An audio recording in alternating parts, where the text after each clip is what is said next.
Hello. Mmm.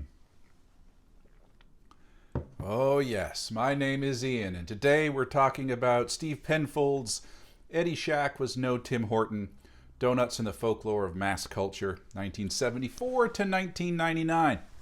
This is the last chapter in his book, Donuts, A Canadian History, or The Donut, A Canadian History. Um, I've actually been reading this for almost 20 years because in grad school we did a collaborative ethnographic project on Tim Hortons, and this was one of the key readings that we found back when it was a chapter in an anthology called Food Nations, and the idea of Tim Hortons and nationalism and the sort of the national identity that is woven into it. So this is I love this article. I haven't taught from it before, but I really do like this article and this chapter and this whole sentiment because he's making an excellent point that at this point when he was writing in the early 2000s and to this day it's now sort of a commonplace. It's a commonly understood the prominence that Tim Hortons plays in Canadian culture and that the donut shop in broad strokes plays in Canadian culture. That there is something about the donut shop, and then that is even for people who are pushing back against Tim Hortons as a company or as a brand. Nevertheless, there is something about the donut shop in Canadian culture that has become intertwined, but that has not always been the case. In fact, that is arguably only in the past, well, arguably only in the past 25 years, but certainly arguably only in the past 50 years, through the rise of Tim Hortons themselves and how they have, in some ways, accidentally, and then accidentally discovered themselves as being part of this sense of Canadian identity, and then, lo and behold, being woven into it and then capitalizing on that and doubling down. A lot of it comes from Tim Horton himself, an actual person who, if you are not from Canada, that might be surprising. I mean, maybe you just presume it was just any old person's name.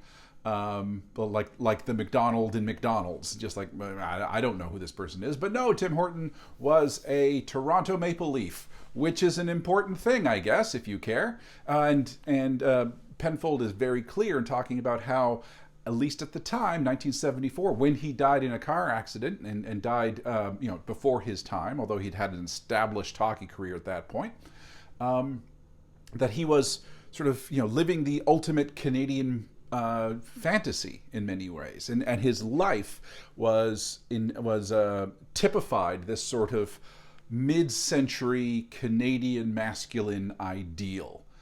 In terms of being born in a hardscrabble place in the north, in cold, well, northern Ontario, not the actual north, but still up in the elements and playing hockey outdoors, and then coming to Toronto and going to Canada's most or perhaps one of Canada's two iconic teams, irrespective of how successful they have been in the last half century. Certainly there's an iconography about the Toronto Maple Leafs that even I can understand, not necessarily appreciate, but grasp, and led a successful career there, had a reputation for both gentlemanly hockey, but also fierce and masculine hockey. We can talk about hockey and the creation of a Canadian masculinity as much as we want, but that's perhaps for another video. This time we're talking about Tim Hortons, and he was part of that. And he had happened to take some of his money and invest it in a local business and started this very small chain of Tim Hortons with his business partner, Ron Joyce. Ron Joyce, when Tim Horton died in 1974, Ron Joyce kept up with the company and built it slowly but surely into the very prominent chain that you see today. Starting very early in 74, 75, he started the Tim Horton Children's Charity, which created the camps, and that has been part of the brand as well.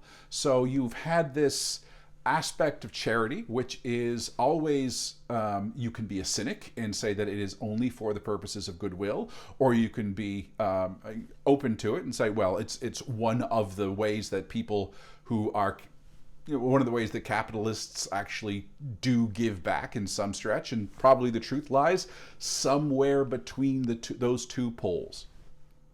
So Tim Hortons as a chain, Tim Hortons as a place, has led the charge of, but is not the sole creator of, the idea of Canada as a donut culture, or the importance of donuts and Canadian culture.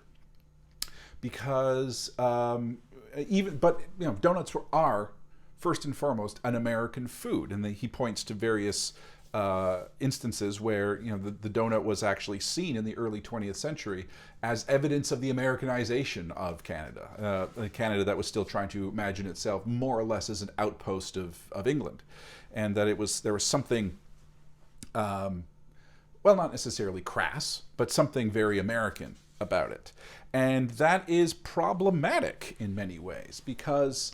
And was then, and even continues to this point. So there's the association through Tim Horton, but not entirely through Tim Horton, of donuts with hockey. And hockey has that association with Canada, A, as a national sport, B, as a winter sport, C, as cold. There's something about the connection between the donut and the landscape that is part of the symbology. And he is using the word donut lore a lot. He is phrasing this as, you don't have to analyze this too critically in terms of how true this is. This is all about how much these things are held, that they seem to be some kind of have some kind of insight. And the other thing is how, at least in the past 30 years, the idea of the donut shop as being part of the landscape is what differentiates Canada from the US, despite the fact that the donut shop is ubiquitous in the United States as well. And you can think about things like Dunkin' Donuts and its role in Boston as a regional identifier that serves the exact same thing that Tim Hortons does throughout Canada, arguably throughout Canada. He makes a number of points, all of which are also recognized by folklorists as well. So the idea that the donut is this quintessentially Canadian food, and that there's not much that distinguishes Canadians from America. So the things that distinguish us are things that we cling to. Pauline Greenhill, the great Canadian folklorist, suggested that, made this great quip once, that the difference between Canadians and Americans, that Canadians have butter tarts and Americans don't, which is actually pretty on point. And that is not dissimilar. That's not dissimilar from what Penfold is saying. And Penfold and Greenhill also points out that often when we think about Canadian culture, we're really talking about Southern Ontario culture, because Southern Ontario sucks so much of the energy in the room, to the point where, as a Canadian folklorist, but based in Manitoba, she's suggesting Manitoban topics for a thing on Canadian culture. And they're like, that's a regional thing. It's like, that's part of Canada. Canada has regions. And literally arguing with editors about whether this should be included in the discussion. So this idea of anything outside of Southern Ontario. But there's a hegemonic aspect to this as well, which Penfold dances around in a great way. But this is what distinguishes us from America, despite the fact that really the history of this food stuff is about American popular foods entering into Canada through chains, through direct incentives. Like, American tourists are going to expect donuts. May we suggest having donuts in your stores? And okay, sure. And then the chains like Mr. Donut and Dunkin' Donuts entering into, and then finally Tim Hortons starting in '74 and basing his model on American donut chains. But much of Penfold's energy is spent in the last 70, since the 1970s. Really, since, he's framing it since the demise of Tim Horton himself. You have all these wonderful places that are identifying themselves as the donut capital of Canada. I gotta take a break. I gotta have just at least a bite of donut. I'm getting very thirsty, and I need energy. So I have my coffee. I do not have the double. I'm just having it black. And I'm having an old-fashioned glazed. Sour cream glazed, actually. Oh my Lord. This is my first donut in about 6 years. Oh my Lord. My goodness, I do love donuts. I've missed you, Sugar Rush. he points out that there's a lot of competition to be the donut capital of Canada, the idea that there is some kind of regional pride that's there. And this is the other marker of identity, because we said Southern Ontario. We're not necessarily speaking about Toronto, we're speaking about the great periphery around Toronto. And that a lot of these places, Hamilton, St. Catharines, London, and even Moncton, although Moncton is the wild card in Penfold's survey of places that call themselves the donut capital of Canada.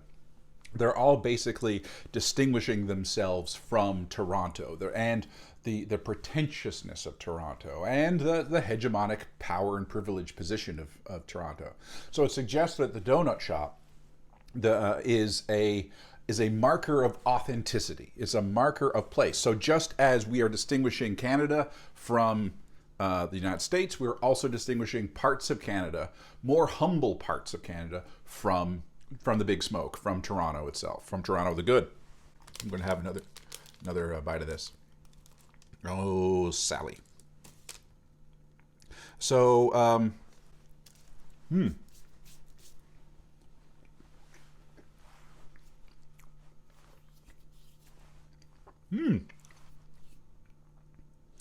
So there is something, and as almost as proof of that, a lot of the writing that is based in Toronto points to the prevalence of donut shops in Toronto or in other places as a sign of some kind of decay, or not simply the lack of pretension in a positive way, but the lack of options. And so what we have is the donut and the donut shop as this sort of inversion of value, and that he calls it donut populism, which makes a lot of sense. That it is the humility and the modesty of the donut that is what is sought out. That there are these other extremes, there are these things that can substitute. There are elite coffee shops, the Canadian ones like Timothy's, or the American ones like Starbucks, and that's fine for the big cities. But we want these things. The other thing to bear in mind is that we aren't simply talking about the food. We are talking about the place. We're talking about this notion of landscape as well. And that the donut shop seems to represent this classic Canadian third place. And there's so much he talks about in terms of this is a place where people gather, that its very ubiquity on the landscape is part of the appeal, because everyone will, you never know who you're going to run into. Everyone you know eventually will probably be at a Tim Hortons. And there is a case to be made that is actually quite true in certain smaller communities, certain small communities in Nova Scotia, where there might be few daytime options, few third spaces to otherwise congregate in, and so that does happen. And then it becomes part of people's routines. It becomes part of the normal landscape, and it becomes leisure space. And it is different from coffee shop culture, from pretentious coffee shop culture. It is in contrast to that. It has this sort of sense of humility, which is odd because at the same time, Tim Hortons themselves has been changing its trajectory. It's been trying to adapt and succeeding in adapting its menu away from the very limited sphere of donuts and coffee to lattes and bagels and sandwiches and breakfasts and so on. And so while it is simultaneously weaving itself into this narrative of modesty and this donut populist narrative, simultaneously it is also trying to appeal to a broader and more discerning public. So back in my day, the menu was basically, it fit sort of one panel. And now they have the rotating screens, or the video screens that rotate through, with all the various options and things like, sometimes it's difficult to see where coffee and donuts are on that list because there are so many.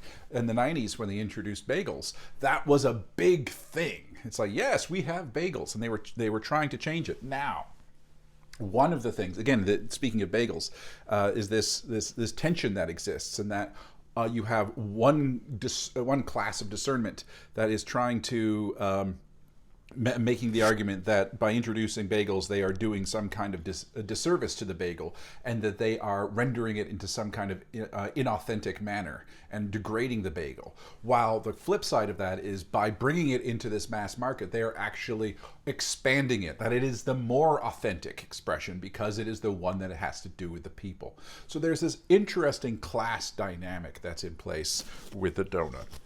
Penfold makes the argument that a lot of this discussion of the creation of donut culture, this donut populism as a pan-national icon, the reason that it happened in the late 70s and particularly the 80s was precisely because there was a lot of economic uncertainty. You had the beginning of declines of certain key industries. You had the political tumult of the Meech Lake Accords and the Charlottetown Accords not doing well. And I think you also had things like the decline of Canadian hockey and the where the expansion teams and the increased expansion of the NHL basically put championship teams south of the border. And I think he doesn't mention that, but there's probably something going on. The same people who are interested in donuts as a form of national identity are probably still very invested in hockey culture. So a question is how much Tim Hortons themselves were involved in this, because fundamentally, they were just existing. I mean, as benign as any business enterprise might be, they were creating product and they were selling donuts and they were expanding and hoping that spending very little money on advertising and just presuming that their product and, a certain amount of the Tim Horton name, although presumably they must recognize it was fading from memory, and their charitable work and so on would continue to earn goodwill and maintain, perhaps gain additional customers over time. Then they launched the True Stories campaign in the late 1990s, and they were built on the idea that there was something ubiquitous and what's the word I'm looking for? Comforting about the very idea of Tim Hortons, and that it was part of our lives. It was quintessentially Canadian. So they had taken all these lore aspects that were bubbling under the surface, that were present in things like the use of donuts in Bob and Doug McKenzie's stuff. And he doesn't mention, but like the Stan Mikita's donuts in Wayne's World is clearly a reference to Tim Hortons donuts, with Mike Myers being from Canada and having yet another sort of obscure hockey player as the donut place. So it is woven into the landscape already, bubbling into the popular culture. And then, lo and behold, the ad campaign deliberately starts to do this. I'm surprised that he doesn't mention things like the Timbits hockey program and stuff, because that's another aspect of how basically that association between youth and charity and hockey and winter and donuts all sort of blends in.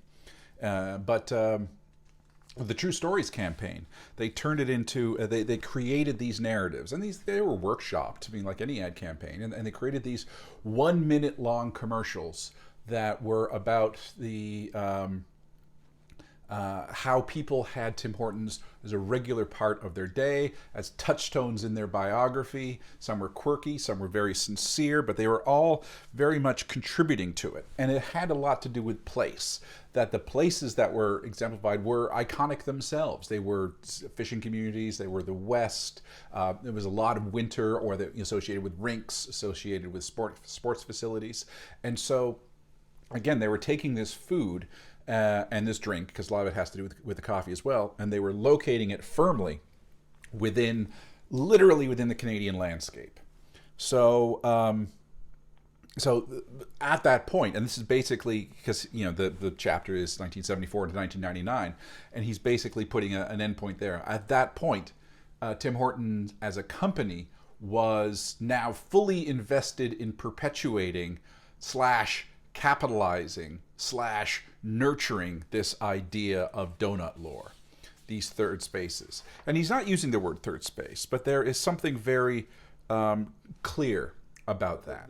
The Tim Hortons in a community does something more than provide coffee and donuts and then an increasingly varied menu for an increasingly discerning population that are interested in these products and yet still invested in the idea of the Canadianness, whatever that means, the Canadianness of Tim Hortons.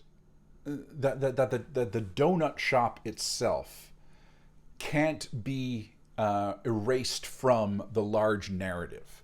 And he indicates things like there's sort of almost this kind of beacon on a national level that local eateries might have on the local level.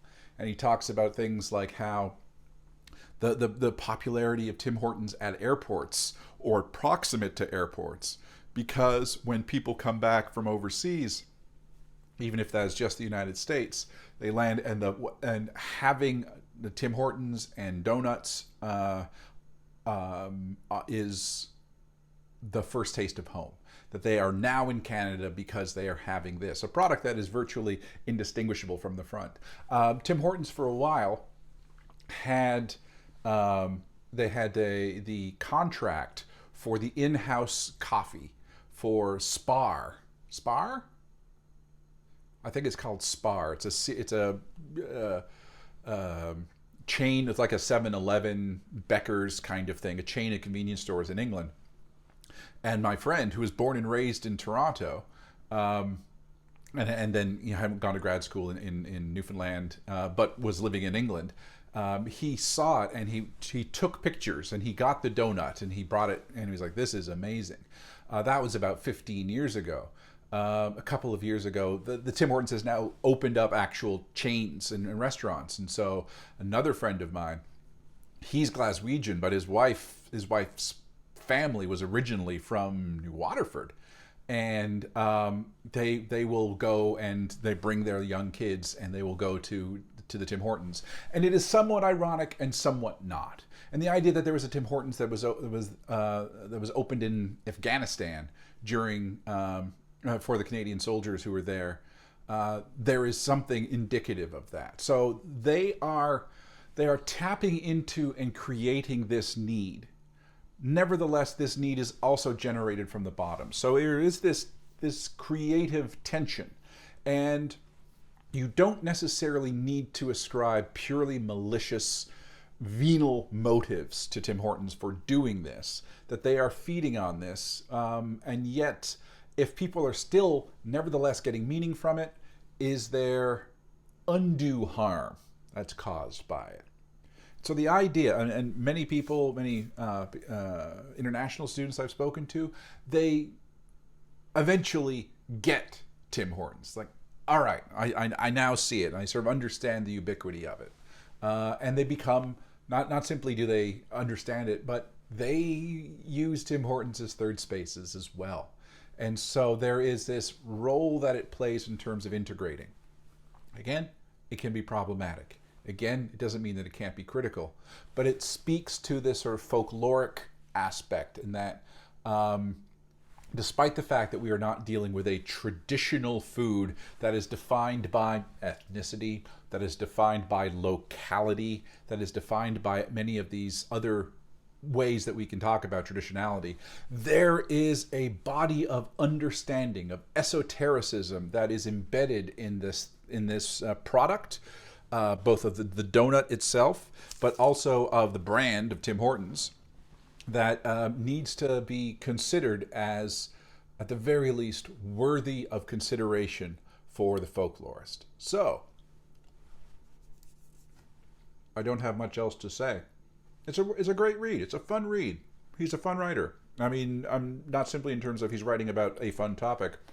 There's a lot of cool little asides in there. Oh, misophonics must hate me. So, once more, my name is Ian. We have been talking about Eddie Shack Was No Tim Horton, Donuts and the Folklore of Mass Culture, 1974 to 1999 by Steve Penfold. As ever, my friends, I wish you nothing but the best. Eat well and be well, and I will see you later. Bye-bye.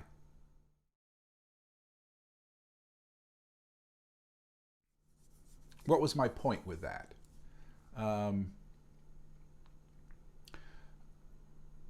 So, yeah, but yes,